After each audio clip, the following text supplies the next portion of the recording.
ဘယ်ကိစ္စဆိုတော့အဲ့လို item တွေရောင်းရတာဟာဒီကောင်ဒီငါတို့ item မပါဘဲနဲ့ရိုက်သွားတယ်ဆိုပြီးအဲ့လိုတော့ထင်ကြီးခဲ့ဘူးကိုလေးကတော့ကိုယ်စားမှာ enemy ကဘက်စားနောက်ကျနေအဲ့ဒါနဲ့ကိုရီတော့လူရင်လေဖူးရအောင်ကဗျမ်းကနေပဲနှက်ကောင်တစ်ချက်ဒီလိုနဲ့တော်တယ်လေးကို easy လေးပဲယူတာနေဆိုစဖြဲရောမယ် fighter ကြီးလို့လိုက်ဖြဲတာတော်လေးကြီးအောင်ချမ်းမင်းဘာအောင်လဲငါဘာကောင်းလဲဒီဘွဲကားကိုင်းတဲ့ကောင်ငါအေးလာတော့မသိဘူးတပွဲလုံးငါပဲလိုက်တိုက်တိုက်ရှင်တိုင်မတိုက်ရှင်နေငါတော့ဗျမ်းမယ်ဒီမောဘက်စားတာကြာနေမှာဆိုတော့ကိုကကူစားပြီးခဲ့ဒီတော့ကားတိုက်တာမဟုတ်ပါဘူးငါကိုတမင်ခံပြီးလိုက်အဲ့လိုနဲ့ဗတယ်လေးဖြည့်ပြီးတော့မှရိုက်တယ်ခင်ဗျာအာဒီလွဲသွားတယ်သူမဘေးရတဲ့ကောင်နဲ့ပဲရှင်ချရကိုရီးယားဂိမ်းထဲမှာဆိုတူးပဲဆိုဝင်လဲဖုတ်မကြီးရှိတဲ့စက်နဲ့မတွေးတဲ့စက်ကြံသွားမကြီးမဆမန်စောက်တုံးဘယ်လောက်ကြာလဲဆိုမဟိုဘက်ကမဆမန်လည်းမကောက်နိုင်မကြီးကွာဟိုကောင်လည်းလောက်ခိုးပြင်သွားမကားတိုက်ပြန်ပြီးဗတယ်ရဖြစ်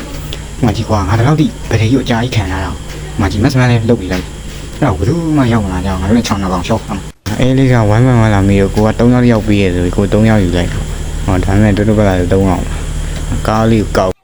ဒီနားကတော့ခြောင်တိုက်မှာဆိုလို့ကိုကတိုက်ခံလိုက်